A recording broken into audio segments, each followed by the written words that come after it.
என் செல்ல குழந்தையே, இன்று சற்று நீ முன்னெச்சரிக்கையாக இருக்க வேண்டிய நாள்.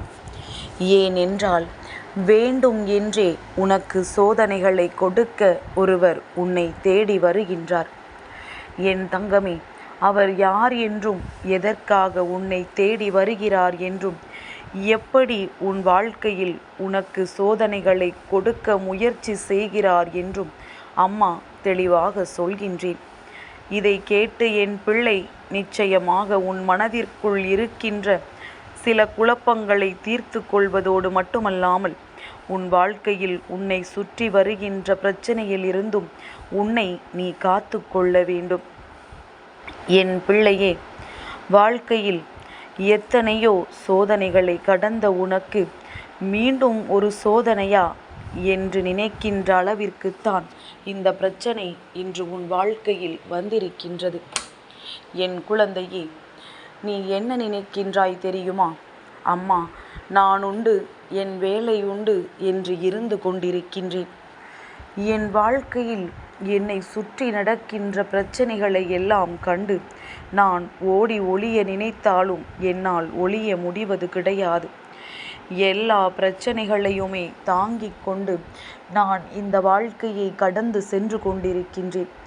யார் வம்புக்கும் செல்லாத எனக்கு மட்டும் ஏன் இது போன்று சோதனைகளை கொடுக்க இவர்கள் முன்னின்று ஓடிக்கொண்டிருக்கின்றார்கள்?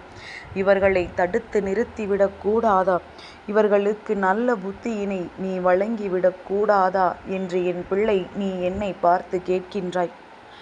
என் தங்கமே, நிச்சயமாக உன் மனதில் இருக்கின்ற இந்த எண்ணங்கள் எனக்கு புரியாமல் இல்லை. இருந்தாலும் நாய் வாளை எப்படி நிமிர்த்த முடியாதோ அதுபோல சில மனிதர்களினுடைய பிறவி குணங்களை ஒரு நாளும் மாற்ற முடியாது. அடுத்தவர்களுக்கு கெடுதல் நினைப்பது ஒன்றே தன் வாழ்நாளின் குறிக்கோள் என்று அவர்கள் வாழ்ந்து கொண்டிருக்கின்றார்கள். அதுதான் அவர்களுக்கு இந்த பிறப்பினுடைய விதியாக இருந்தால் அதை யாராக மாற்ற முடியும்? என் பிள்ளையே, அதனால் அவர்கள் உனக்கு சோதனையை கொடுக்க வருவது உறுதி. ஆனால் அந்த சோதனையிலிருந்து உன்னால் நிச்சயமாக தப்பிக்க முடியும். இந்த சோதனை உனக்கு வராமல் உன்னை தடுத்து நிறுத்த முடியும். இவர்கள் எப்படி இந்த சோதனையை உனக்கு உருவாக்க நினைக்கிறார்கள் என்று அம்மா உனக்கு தெளிவாக சொல்கின்றேன். என் குழந்தை, நீ புரிந்து கொள். இன்று அல்லது நாளை நீ ஒரு நல்ல விழாவிற்கு செல்ல வேண்டிய ஒரு சூழ்நிலை உனக்கு ஏற்பட போகின்றது. அதாவது விழா என்றால் 4 பேர் 10 பேர் உன் குடும்பத்தில் இருப்பவர்கள் கூட வேண்டிய ஒரு இடத்திற்கு நீ செல்ல போகின்றாய். அந்த இடத்தில் உனக்கு ஒரு மிகப்பெரிய சோதனையை கொடுக்க அவர்கள் நல்லதொரு திட்டத்தை தீட்டிக் கொண்டிருக்கின்றார்கள். அது என்ன தெரியுமா? என் பிள்ளையே, அவர்கள் உனக்குள் இருக்கின்ற ஒரு முன்கோபத்தை தன்னுடைய கேடயமாக பயன்படுத்தி கொள்ள முயற்சி செய்கின்றார்கள். பிரச்சனைகளை உருவாக்குவது அவர்களாக இருந்தாலும் அந்த பிரச்சனையை அதிகமாக்குவது நீயாக இருக்க வேண்டும் என்று நினைக்கின்றார்கள். தன்னுடைய பெயர் கெட்டாலும் பரவாயில்லை, உன் பெயரை அழித்துவிட வேண்டும் என்று நினைக்கின்றார்கள். என் பிள்ளையே, அம்மா என்ன நம்மை பயமுறுத்துகிறாள் என்று உனக்கு தோன்றுகின்றதா? என் தங்கமே, இது நீ பயப்பட வேண்டிய நேரம் கிடையாது. இது நீ சுதாரித்து கொள்ள வேண்டிய நேரம். மனிதர்களை பற்றி புரிந்து கொள்ள வேண்டிய நேரம். யார் யார் உன் வாழ்க்கையில் என்ன செய்கிறார்கள் என்று அறிந்து நடந்து கொள்ள வேண்டிய நேரம்.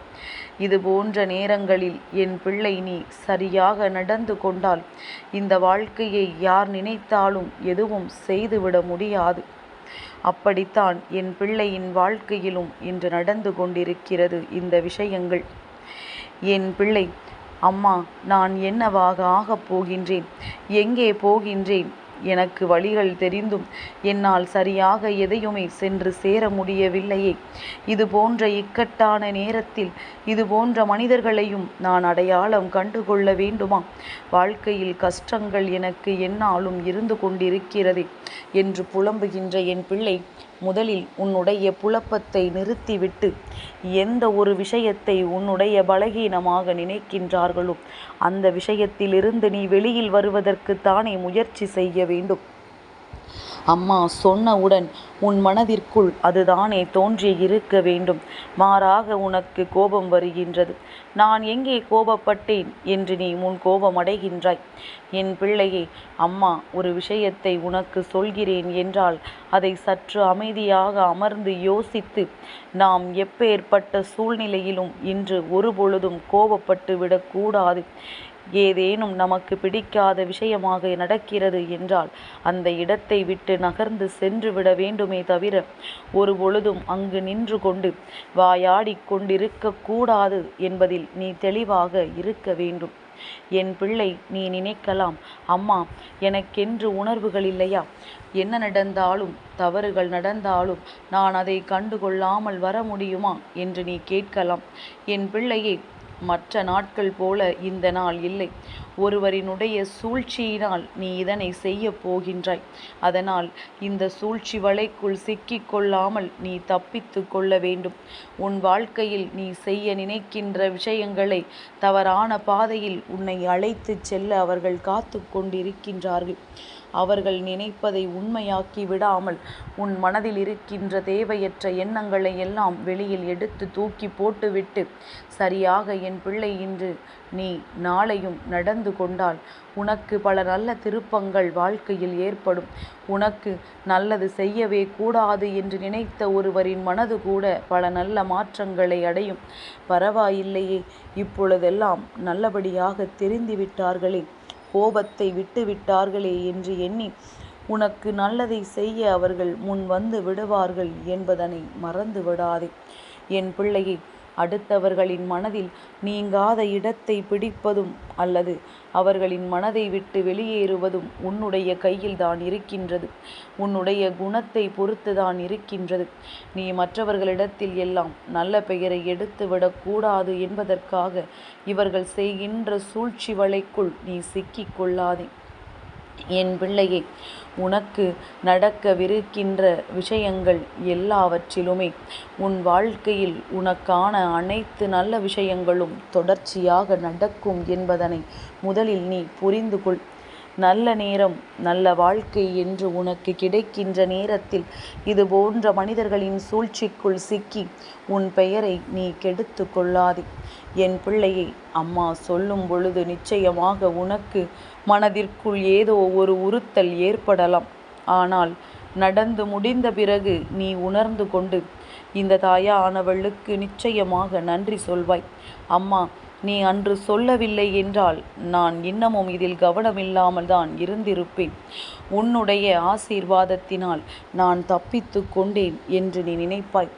ஆனால் கடைசியில் இதிலிருந்து உனக்கு ஒரு நல்ல பாடம் கிடைக்கும். என்ன தெரியுமா? இதுபோல எல்லா சூழ்நிலைகளும் நம்முடைய கோபத்தை கட்டுப்படுத்தி விட்டோம் என்றால் நமக்கு நிச்சயமாக நல்லது நடக்கும் என்று. அடுத்தவர்களின் முன்னால் நின்று எப்பொழுதுமே கெட்ட பெயர் வாங்காமல் நல்ல பெயரை வாங்குவதற்கான முயற்சிகளை செய்து கொண்டிருப்போம் என்றால் நிச்சயமாக இந்த வாழ்க்கை இன்னமும் அதிகமான சந்தோஷத்தை நமக்கு கொடுக்கும் என்பதனை என் பிள்ளை நீ புரிந்து கொள்வாய். என் தங்கமே, வாழ்க்கை கற்றுக் கொடுத்த பாடங்கள் எல்லாமே ஒரு நாள் உனக்கு நிச்சயமாக உதவும். ஒரு நாளும் இந்த வாழ்க்கையில் நீ கற்ற பாடங்கள் வீணாகி போய்விடாது. உன்னுடைய கோபமும் இதில் அடங்கிவிடும். தேவையற்ற கோபம், தேவையற்ற சிந்தனைகள் என்று இந்த வாழ்க்கையில் எதுவும் உன்னை பின்தொடர்ந்து வராது. நல்ல நேரம் உன் வாழ்க்கையில் தானாகவே ஆரம்பித்துவிடும். என் பிள்ளைக்கு மனதிற்குள் இருக்கின்ற அனைத்து விதமான நல்ல எண்ணங்களும் வெளியில் வந்துவிடும். இதுவும் நாம் தானா? நமக்குள்ளும் இத்தனை நல்ல எண்ணங்கள் இருக்கிறதா என்று உன்னை நினைக்க வைக்கும்.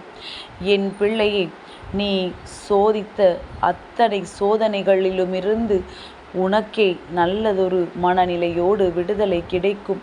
உன்னை சோதித்து பார்த்த அத்தனை விஷயங்களும் உனக்கு நன்மையை மீண்டும் செய்து கொடுக்கும். எல்லாம் உன் மனநிலையை பொறுத்தது. நீ ஏற்றுக்கொள்கின்ற உன்னுடைய எண்ணங்களை பொறுத்தது, உனக்குள் இருக்கின்ற தெளிவை பொறுத்தது என்பதனை நீ உணர்ந்து கொண்டாலே போதும். இனி இந்த வாழ்க்கை உன் வசமாக மாறிவிடும். என் செல்ல குழந்தைக்கு இந்த வராகி அம்மாவினுடைய ஆசீர்வாதங்கள் எப்பொழுதுமே முழுமையாக கிடைக்கும்.